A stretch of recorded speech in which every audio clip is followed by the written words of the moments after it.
আসসালামু আলাইকুম। আজকে তোমরা যে উচ্চতর গণিত পরীক্ষা দিয়েছো এটা চট্টগ্রাম বোর্ডের প্রশ্নের সমাধান নিয়ে এলাম তোমাদের জন্য। চট্টগ্রাম বোর্ডের প্রশ্ন, এটা হলো ঘ সেট। তোমরা একটু তোমাদের সেটটা মিলিয়ে নিবে।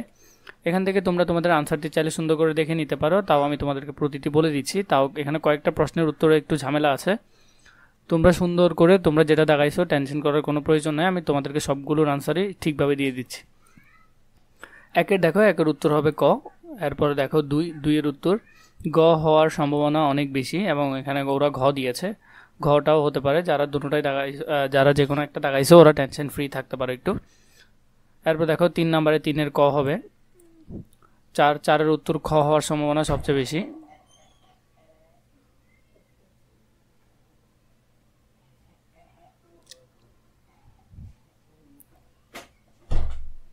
চারের উত্তর হওয়ার সম্ভাবনা বেশি খ।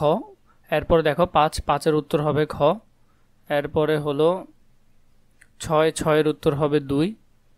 এরপরে সাতের উত্তর হবে 1। 8 নং প্রশ্নের উত্তর হবে 4।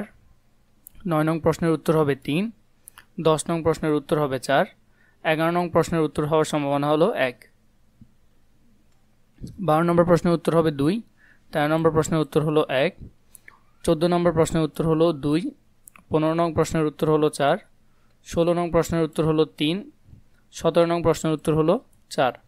18 নং প্রশ্নের উত্তর হলো 2। 19 নং প্রশ্নের উত্তর হলো 1। 20 নং প্রশ্নের উত্তর হলো 3। 21 নং উত্তর হলো 3। 22 নং প্রশ্নের উত্তর হলো 4। 23 নং প্রশ্নের উত্তর হলো 2। 24 নং প্রশ্নের উত্তর হলো 1। 25 নং প্রশ্নের উত্তর হলো 4। এভাবে করে তোমরা তোমাদের প্রতিটা এমসিকিউ এখান থেকে মিলিয়ে নিতে পারো। যদিও কয়েকটাতে সমস্যা হতে পারে, তোমরা কমেন্ট করে জানাবে কোনটাতে কোনো সমস্যা আছে কিনা।